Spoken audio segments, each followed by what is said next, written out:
Outlet Liquor is your place to buy a case. Stock up and save when you shop the lowest prices available every day at Outlet Liquor. You never have to wait for a sale. The more you buy, the more you save. Only at Outlet Liquor. What's your outlet? Folks, happy Monday, November 20th. It is a double aggro super mega victory Monday. The Bills won, the Sabres won. You can win. Get to Outlet Liquor anytime this fall, especially Thanksgiving week, night before Thanksgiving, the holidays. Maybe you're looking for an extra gift for some family. Perfect way to take advantage. Outlet Liquor, George Urban Boulevard in Depew, the place to buy a case. But speaking of the place to get happiness, the place to get joy, the place to get elation, it is Western New York on this double victory Monday. We'll get into it with our panel. We got Slick and Gatesy coming on. We're talking Bills. We're talking Sabres. We're talking Thanksgiving. We're talking AEW. It's just a little bit of everything, and we're stirring the pot, and we're ready to go. So let's go.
Folks, welcome back here on Trainwreck tonight. 318, sponsored by Outlet Liquor. Let's get our guy in here. Slick, I know you're a Saturday guy, but we did, as the kids would say, turned up yesterday on Sunday.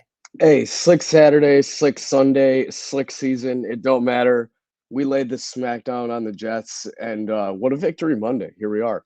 Seriously, victory Monday. And let's get it started. We're talking a super double aggro Craig victory Monday, but let's start it with the Bills victory, obviously, yesterday. It was an interesting start. The defense obviously played a strong role. You have a great special teams play out of the gate there, but ultimately it was complementary football. It was overall everyone on the team doing a little bit to get it done. It was, we really saw different guys getting involved, especially too. I think you commented during your game analysis about the design run for Josh right off the rip. That's great to see. Took a bit to get a little slow start, maybe adjusting to the new play calling under Brady, but getting guys like Ty Johnson and Shakir involved, it's just not something we've seen that often in past weeks, and it looked good. It looked great. Obviously, now a lot is being made of a Jets historical defense, historically bad.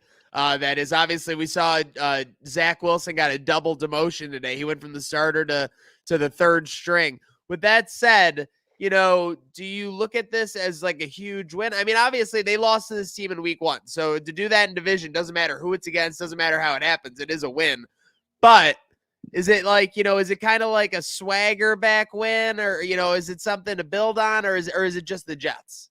I think in a way it's just the Jets, but it's definitely a confidence booster. You don't just go beat any team by 32-6 by all those points and then not keep that confidence rolling after victory Monday, going into practice, especially now where this AFC playoff picture is kind of opening up.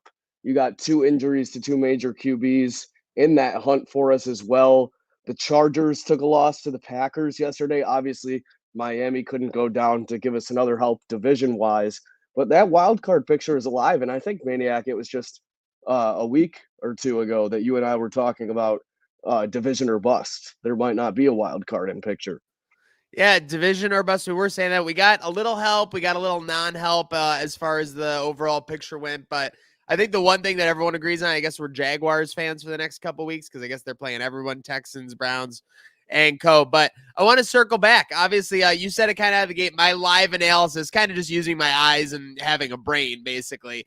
But with that said, we see it at the gate. Design runs. Do you think that this was a Dorsey thing where Dorsey wasn't really judged? Because it seems like the first week with, Coach Joe at the helm, all of a sudden we got design runs with Josh at the wazoo, and we're not afraid to plunge. I think Dorsey was quite conservative in his own right. And I wouldn't say that he maybe targeted completely taking away to the designed runs, but he certainly didn't have them in lots of frequency. And, I think Coach Brady doing that was trying to make a statement. It's obvious the coaches hear what the fans are saying. I think that's why Dorsey got fired when he did, midday, the day after that Broncos loss. They listen to what the fans are saying. They know that some of Bill's Mafia are a really knowledgeable fan base, and they see the things we're calling for.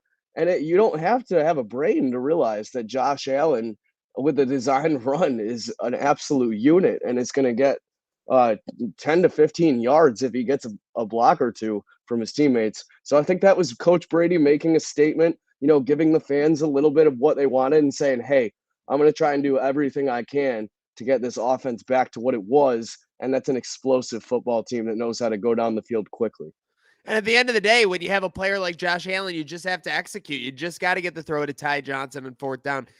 Now hitting the seam route there, or whatever route you want to call it, with Khalil Shakir and him making the play after, that was incredible. But I mean, again, I think a lot of people said in our pregame, Slick, when we were at Gameday Buffalo, we were hanging out behind O'Neill's, amazing food, great dance. We were all saying, just like unleash Josh, basically, like, let this guy be him. Let the dogs out.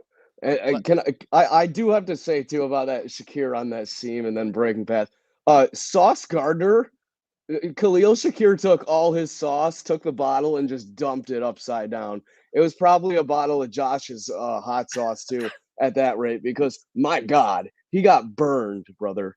He did. Now, again, he would say, I think he was in like zone or a corner on somebody else, and he just ended up near the play. But he not only did he get burned, he was jogging, and eventually he would have had a chance to make a big play if he was hustling, Slick. I mean, I'm pretty sure he just tweeted out like very recently, like, oh, you all don't know how defense works. Like, if I could have made a play on that ball, like I would never let that happen. And it's like, dude, I mean, the proof is film day is not going to be a good one for you guys in New Jersey, I must say. Salah's not going to be too proud of that. But agreed. It's behind us now, 32-6 Jets. It does feel good, a divisional win, but like you brought it up in the first place, I think it is just the Jets, but it's huge for the morale of this team that's still fighting for a spot. Seriously, and morale can go a long way. Obviously, you want the team to be pumped. You want to be having a great time. Speaking of having a great time, before we bring in our guy Gatesy and have an even greater time talking the double victory Monday that was today and still is going on. Tailgate Talk, game day. We had a little day, Slick. I'm telling you, I think we kind of set the tone in that pregame. I don't want to toot our own horns, but Buffalo Food Slut was at the head of it. She was running the show. We had our girl Lauren. We had Built in Buffalo there. I mean, we were just having a great time, and it seemed like the vibes were immaculate. Even the Jets fans were laughing at some of the jokes we were throwing out there. It was good. It was great. Headmaster John wasn't there. I was like, what the hell's going on? What's game day come to? But no, Maddie BFS holding it down, not only with her vendor tent, the tailgate, keeping everyone accustomed as well. A lot of good fun, a lot of good people there. Seen some familiar faces. And, I was telling someone, Maniac, the other day, the one common theme that seems to happen with these game day tailgates is they attract a lot of away fans. Not a lot, but a handful of away fans each time. And, that kind of makes more excitement for the tailgate. There's friendly banter. We have that spill the tea video that the people we'll eventually see. And, it's a great time. Good food. Mute bomb. Yesterday was a blur, but that's on the timeline, courtesy of Gatesy. I know it was hard to remember. I Oh, know huge. I'm not surprised that Slick missed that, given that he was running a dance party. He was running the dance floor. He was dropping Drake all over the place. Thank you to Gatesy, because I was running around like a madman, and okay, cool. We are on top of things, believe it or not, here at Trainwreck. Oh no, we are but we're also in a service black hole there. And Gatesy, welcome on here. Obviously, sir, happy double victory Monday to you. Hey, thank you for having me on. It's a fantastic victory Monday to all. Seriously, greatest victory Monday of the season so far. I mean, I think I was looking at it. The only one that really would challenge it was after Miami. Though there were feelings of elation. 3-1. Had just put up 48 on Miami, hold them to 20 after that historic performance. But this just felt like, when you combine new offensive coordinator, divisional game with a divisional opponent you already lost to, and then you combine, UPL and all the doubt that they had coming into the season about him and being on the road and how bad the Sabres have been on the road historically the last 5 to 10 years. To get 2 wins in those situations, I think probably if you parlayed them, maybe would have been like maybe 2.5, 3-1, 3.5-1 or something around in that neighborhood. But just feels great to get those wins and obviously start off our week on a high note, gents.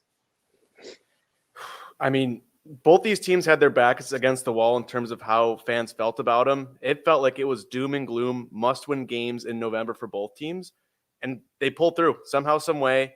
And I feel like the city of Buffalo did a complete 180 on both these teams after yesterday. Vibes are off the charts right now. I don't know what it was about that Sunday, but we're back on this Monday. It's a brand new year. I would say that the Bills game was like a delicious meal, and the Sabres game was just like a great dessert, like a big, to me, like a big, great hot fudge sundae, Slick. Icing on the cake. I was locked in the whole time, down in OP, and when I opened the ESPN app, walking out of the stadium, I was elated. I was like a kid in a candy store. I couldn't believe it. Yeah, speaking of so go ahead. No, that's it.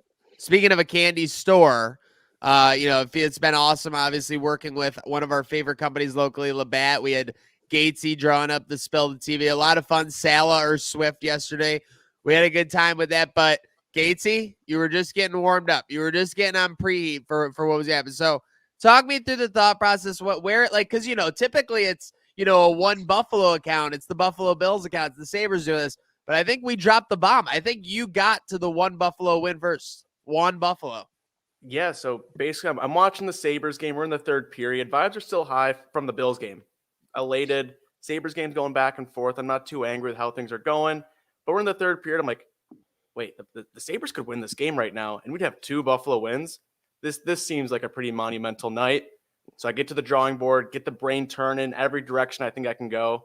Pull up Illustrator. Thankfully, I'm taking an Illustrator class this year, so I actually figured out what I was doing. Threw the graphic together. Shout out Chatham. Shout out to education. Mark Bender, great teacher. Thank you. My got boy. that all together. Threw it out online. Next thing I know, I cut a couple Sabres clips later. I look back on the timeline. Made a little bit. That is how it always money. works. It's like if you ever look at it right out the gate, it never goes viral. It's always the ones you look away for a little bit. All of a sudden, someone hit it and you're just popping. It's always the interviews that Maniac accidentally takes in slow motion, so it's 8 minutes instead of a 1 minute interview. I have a proud history, whether it's intern Gatesy and filming him on mute when he got Hines Ward, intern Vinny and filming on mute when he got Hines Ward, or if it's you in slow mo there. But we fixed it. We overcame. We did it. We overcame those obstacles. So speaking of overcoming obstacles, I mentioned it obviously at the top, Gatesy. I know you've kind of hammered this home. I don't know if you've hopped on my bandwagon. I think we're on the bandwagon together. We were there the whole time. I think maybe I'm a little bit more vocal and a little bit outrageous about my support and defense of UPL. But yeah, I mean, you look at it, the only reason the Sabres are afloat at all right now is because of the performance of this guy versus the expectation. Yeah, I think we've been banging the drum since last year that we're UPL guys. We've got the merch to prove it. We've been hammering UPL is him. And granted, we believed him all summer when he didn't get that support a lot elsewhere. And you look at the stats right now, I think he's earned the right to be the Sabres 1A. He's taken the reins the past couple of weeks. And he's been a calming presence when this team's had zero calming presence in general. There's been so much change, so much just variety in the lineup. I mean, last night they had 11 forwards, 7D. And UPL was there, made the saves when he had to. Sabres got outshot, but he was there, made the saves he had to make, and the Sabres walked away with 2 points. Much needed 2 points. Much needed. And then that Chicago Blackhawks team, too, so young and explosive. Like, that is a big win in the win column. And I do think UPL caught a bit of slack with how he ended the second half of the season last year. You know, you guys are on the trip, but you can't be perfect all the time. And then Levi comes in, everyone's hyped about this prospect, and he starts playing well. UPL kind of gets put on the back burner, and then here we go, fresh new season. UPL is reminding everybody that he is him, Devin Levi, in the locker room or not. So I'm just very excited to have two very capable goalies, and UPL is still standing on his head this far through the season. Just because UPL's proving that he can be an episode 1 Obi-Wan, though, doesn't mean that, you know, I'm throwing any shade, or anyone on this brand is throwing any shade at Levi. I don't want to see Levi struggle. Not at all. No. I just want to transition to that because we are going to Levi talk. I mean, listen, we've all made our, you know, instances clear here on Upi. But with that said, are you guys both? Like trouble. I think I can figure out where Maniac was going here based on like future Levi talk.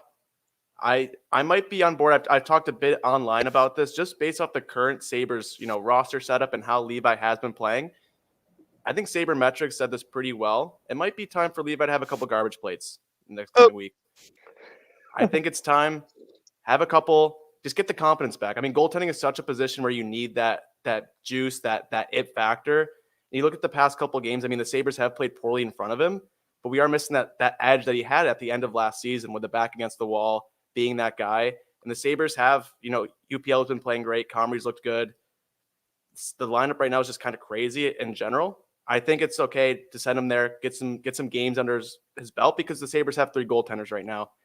When you have young goaltenders, get them some games, see what happens. But Slick, what are your thoughts on this rambling I'm doing? I agree with you. I mean, I don't think it'd be a popular decision from some of the fans that are still like backing Levi, but you know, it can't hurt. Like, he's fresh into the NHL. Like we were just saying, his first playing time in the NHL, you just said his back was against the wall. And, you know, like he stepped up big in that moment. Now the stakes are a little less high. You don't have that same intensity, thought process going into each game, especially when you have expectations that are so high coming in. And like you said, Comrie's been playing well too. UPL and Comrie, I'm comfortable with. And if Levi needs a couple games in Rochester, that's fine by me, so long as it doesn't cause tension amongst the organization, which I don't think it would, because I think Levi's a very humble guy. I think he understands, and he's still young. And he just needs some more games under his belt, and that would be a great help for him. Now, I was kind. Am I off the mute monster? I slapped I slapped my wire out of my microphone. But I was kind of That's just how you felt. I was kind of kind on Levi before, but I will say that it's a fact that 50 days ago, the idea of Levi having to go down to Rochester would have been like disaster. So I am glad that Upi and Comrie have kind of held serve. And I guess if the Sabres long-term view, like, I don't think that sending him down to Rochester would be a move to like target him for 24, 25. I think it's a move to target him to get his confidence back and get him back in like late December, early January, February, somewhere in that range. So I'm totally for it. If you think that you can coach him up, I think of Kevin Adams and Don Granado's Rochester a little bit different than I think of past Rochesters. We've sent Tage down. We've sent, Middlestat down. Paterka, was a guy who was Cousins. Was it like those are guys who they were talking about, or like get him up or get him down, etc. And they ended up making the right decisions there. So with that said, I have confidence that, Devin Levi was thrown in the fire right away. So I don't think it's any fault of anyone's that, if he's struggling early or anything like that. He's still historically young. There's plenty of time for him. So whatever they do, I'll trust is the right decision. I just think it is a little crazy to be having that talk, it feels like, given the expectations going into the year.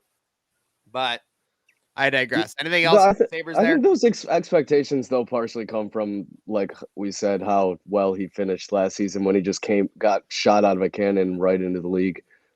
So maybe a bit unfair, but I don't know. I think, people just got to realize kid's young. He's 22. And I think one last Sabres talk before we do move on. There was a great blog post today on trainwrecksports.com. Give it a read. Great blog. Yeah. Dare I talk say about it how was. important this week is for the Sabres in terms of just the rest of the season. Zach Benson's currently at 8 games played. If he gets to 10, he's going to burn that first year of his ELC. And I think based on the way he's played, he's deserved to stay in Buffalo. If the Sabres send him back to the WHL, I think they're punting on the season. Like, I don't know why you'd get rid of such an explosive guy who's bringing the juice. I want to put your feet to the fire because this kind of ties into Benson. This ties into the younger guys. You love them. They're tied into your heart and you get it, but you're Okposos and you're Gergensons. Can we really afford to be putting those guys out there when it seems like offensive output is so scarce? I'm fine with those guys. Like I'm a firm believer you do need that fourth line checking role. And I don't want, Kulik, Rose, and Benson playing fourth line minutes. I don't think that's impactful for them or the team. It's not what the team needs. But right now, I think the team's third line is atrocious. I think last night it was Krebs, Greenway, and Olofsson. It's not clicking. And there are guys on that line that get a bunch of hate, on Twitter for that. And I think a lot of it is warranted in some of that aspects. And I think there's some guys in Rochester, Kulik, Roseanne, Quinn's coming back soon, who would be a good jolt of, energy to the Sabres lineup. You look at Ryan Johnson getting brought in. He rejuvenated the decor. He's so much fun to watch. Give the kids a chance. Like right now, the team's a little below 500. See what happens. Make some magic happen. And I'm down for giving these kids a shot. Yeah, 100%. Giant Johnson with the huge goal last night. And as well, Benson, thoughts on him. I think he's a stud. Like you said, Gatesy, I think if you send him back, there's a lot of questions being asked as to why he made the roster initially, because performance training camp looked great, preseason looked great. There's a reason you put that young guy on your roster. And listen, I always saw the hate about Victor Olofsson, and I was always like, okay, people are being a bit hard on him. He's not that bad. He always gets like a timely goal every now and then that gets the fans hyped. I think back to that OT winner last year, that one-timer, electric. But the past couple games, I know he's scored recently, but I'm starting to understand where Sabres Twitter is coming from. And that's a lot coming from me, because Sabres Twitter can be unhinged, but I may see that they may have a point in some aspects about Mr. Victor Olofsson. Yeah, I think that's fair to say. I mean, it's power play or bust with Olofsson, and it doesn't help his case, Gatesy, as we kind of put a bookend on the Sabres side, that his only performance this year was basically when the team was down 5-0. Correct. Yeah. All right. Nothing more to be said. All right. Well, hey, we've talked about Olofsson's house. Let's talk about Swerve's house. Outside of it being the main event in the championship, I think Swerve and Hangman had the match of the night, Slick. I don't think it's a debate. I still do have to see the Christian match. I haven't seen it yet, so I will say that, it's been a busy weekend. It went Saturday night right into, all day at Gameday Tailgate yesterday, and basically recovery Buffalo today. With that said, I didn't hate as much on the main event as some of our members of our Wrestling with Emotion chat set did, but what were your guys' thoughts on the event, in its entirety? You want to start, Casey? Yeah, I mean, I love the storytelling that AEW's been doing with MJF throughout this whole arc, with him being champion and him coming back, with that leg injury. I think tells a great story. Unfortunately, it does come at, some of the hurt of Switchblade. But I don't think it's to the detriment that a lot of people are talking about. MJF had the help of Cole there. It got a little funky, but, I think it is okay. Switchblades looked great this entire run. And he's just such a good performer. He's going to bounce back from this. He's not the guy to take the belt off MJF. I think Slick has the right guy in mind coming up on who that guy should be. But I want to hear your thoughts, Slick. Yeah, I think in terms of that, we all do. Jay White, I don't think he got too big a short end of the stick. Mm-hmm. Maybe MJF could have used a little more of his heel style antics to win this match. Given the circumstances, but obviously he's he's our scumbag right now, so it's hard to make him do too many dirty things. But right off the rip, this show, LA Kia Forum, I gotta say, the theatrics were unbelievable. I'm not gonna spoil it for Maniac, but the first person You to were come you out, were popping big time for that match. So I'm gonna The- watch it right after the this show. first person to come out was Christian, and let me just say what they did for his entrance is just mind-blowingly funny. And they're like, I wouldn't say it's a comedy style wrestling match because of like the legends you have But in it's that like match. cinematic almost. Yes, there are points where like jokes make sense about what someone is doing in the match, especially because it's a 6-man tag and there's so much going on. But overall, I really enjoyed the show. I was glad, given all the speculation about the signing and who it might be and who it might not be, that Ospreay did get the pop he did, because I don't know about you boys, I think he's one of the top 3 wrestlers in the world right now. I just So think the only reason the wind were out of that sail a little bit was because he's been on AEW TV before. I think people always look for a fresh face, like, oh my God, who could it be? Surprise. And I think people tone it down because of that. Now, with that said, if we're getting Will Ospreay, 3 out of 4 weeks a month on AEW free television, like, sign me up. That's going to be incredible. Bruv. yeah, bruv. I need one of those shirts that just says bruv on it. Definitely. I'm all elite, bruv, was one of the best lines in AEW history. But I agree, like, the win may get taken out of the sales, but at the end of the day, you just locked up Will Ospreay before his contract with NJPW is even up. Like, Triple H is stomping on the floor right now. That's what I'm saying. I always feel like the WWE Illuminati gets to these like storylines and they're like, oh, who cares that it's Ospreay, when like they were the ones that wanted Ospreay the whole time. They wanted Jay White too. And exactly. Tony's 2 for 2 on Nick. Sorry, buddy. Yeah. Jolly old Saint Nick, as Seriously. Maxwell would say. So on that thing, because we've covered a lot of the top matches. I know you don't want to get as far as Swerve Hangman. A lot of people are obviously giving this match a lot of acclaim. Swerve, is fully over at this point. The Mogul Embassy is just an amazing faction. It's full of personalities. Like, the Prince Nana can go through a table. Like, he could get a dead eye through a table, and like the fact that he tried to dance his way out of it was hysterical. But yeah, I mean, just a really good show. AEW, it's moving in the right direction. And again, like we've been saying for probably the last 18 months now, on Wrestling with Emotion. Great time to be a wrestling fan. Speaking of which, on that note, by the way, I want to wrap around. What do you think of the rumors that MJF is quietly re-signed? I think and that the bidding war of 2024 is no more. I think he has. And Maniac, you actually brought this up. I don't know if it exactly goes down like this, but the World's End pay-per-view just happens to conveniently be 2 days before the new year. And Maxwell is supposedly a free agent in 2024.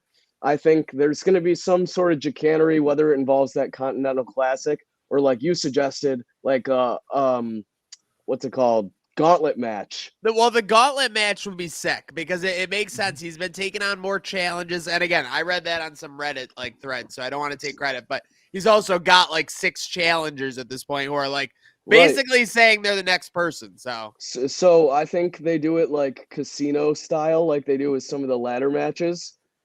And they do a Joker as the last competitor if there was a gauntlet match per se. And that Joker is the devil. And the devil is Adam Cole, baby.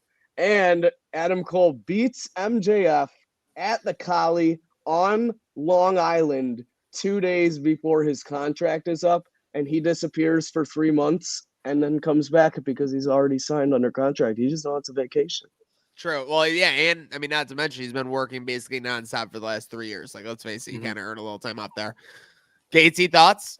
Yeah, I mean, I think this is wrestling's worst kept secret since, CM Punk returning coming to AEW. Like, I feel like it's obviously something, speculatory, but I feel like also we've been talking about this for a while that he's got to resign. Like, he's already the amount of, eggs they put in his basket and how much he's just taken and run with it. And he just seems like an AEW guy. Look at the press conferences after all these pay-per-views. He was crying. He's crying talking AEW. about AEW. Yeah. And he's just a guy that, lives and breathes pro wrestling, kayfabe. Like there's no debate. He is MJF. It feels like 24/7. And I think he's just building on this, always working. And I think he's just an AEW guy for life. Are we still working? Life. Are we still working? What are the current live odds that Adam Cole's the devil? I think we're closer to like minus 350 now live odds, even though it's at minus 1,000 in my book. minus 1,000 in your book. Slick, I was saying it the day of. All the marks in the Wrestling with Emotion chat were like, foot surgery. What? How long are we waiting for this foot surgery? I think we all shut the door on that the other night when he was just like, yeah, I'll wrestle if I have to. Like you think Tony Khan's gonna let him do that after this horrific injury of his? Everyone in this storyline just has injuries, but they're completely unaffected whenever they want to like just wrestle. If I had to put odds on it, 350 is like probably more accurate, but I'd say like minus 250. I'm still thinking there could be a wild card. I'm really hoping for that wild card. What? Did you guys hear that? I could read your lips. Oh, and sorry. No, that didn't happen. You know, like a Jack Perry or a Britt Baker. Yeah, Jack Perry. Yeah, definitely. If it's Jack Perry, to quote the Ernie Green, the crowd goes mild. Cry me a river. Yeah, the more I think about like Adam Cole, the more I like it, just because his best work in his career has been a heel, and we really haven't seen that like just terrible aspect of him since he's really been in AEW because the crowd just loves him. And I think the only way to get the crowd to turn on Adam Cole is to turn on MJF, because what MJF has going on is just the best. On Long Island. Yeah. On Long Island. Like, we're that must-see TV. What do you do for the devil entrance? Does he come out with the devil theme, stand on the stage, and then Bebe hits? He comes the same way that MJF did with the Rolling Stones song, and then he takes the mask off, facing with his back to the crowd, and then the Bebe hits, and he goes like, boom. Ridiculous. That would be theater for sure. Tony, fucking hire me, dude. I mean, all your Get boys, him, Tony. all your boys love me already. It's speaking of looking for reinforcements, are we getting? I hear voices in my head. They call to me. They understand. They call to me. Yeah, I mean, we're getting him. I don't know about tonight, and I kind of hope it's not tonight, because I think they want people to tune in though, and then saying like, oh, they're gonna have a mystery one night of. They're gonna miss out. Viper's coming out, Slick. Come on. Tonight? Yes. If he's coming out for Survivor Series, he's coming out tonight to promo it. Here's the thing. Like, if you bring him out tonight and not Survivor Series, after that's already out of the way, done and dusted, everyone's just going to be focused on if CM Punk's showing up. It's Chicago. Like, if you give them the surprise, they're going to fucking forget about Punk during the show. Not forget. It is Chicago. But if you give Randy away, then they're going to just be chanting that Pepsi Phil's name all night. Yeah, they will be chanting Pepsi Phil's name. And that's going to happen no matter what, Gatesy. That's true. And I mean, I think the last thing WWE wants is for that Chicago crowd to hijack the show with Mr. Pepsi Phil. So I think they're going to do whatever they can to lower expectations and not have that happen the night of. Those Chicago crowds are pretty good at hijacking shows. I was there when they started the meat chant, and I was speechless. It was just incredible. Seriously, big meaty men slap meat. Sign-outs and shout-outs. We got Thanksgiving this weekend, obviously coming up. Bills are not playing on Thanksgiving. We'll be at Rec Room, I believe. We'll be on standby for that, for a watch party, block party. We'll see. We get kind of last-minute heads up about those things. Be at Sports City maybe for a Sabres game soon. It's like maybe this Saturday or something. Yeah, there are rumors swirling that there's something coming up. Oh, there is. That might be announced in the near future. You guys should stay tuned. It's beginning to look a lot. Okay. And folks, make sure you're following everything. Make sure you're following on all the platforms. Later, Slick. Apple, Spotify, YouTube.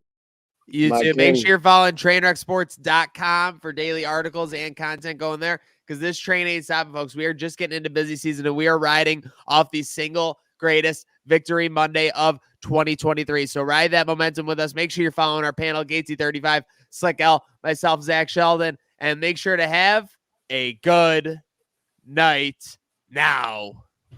Good night now.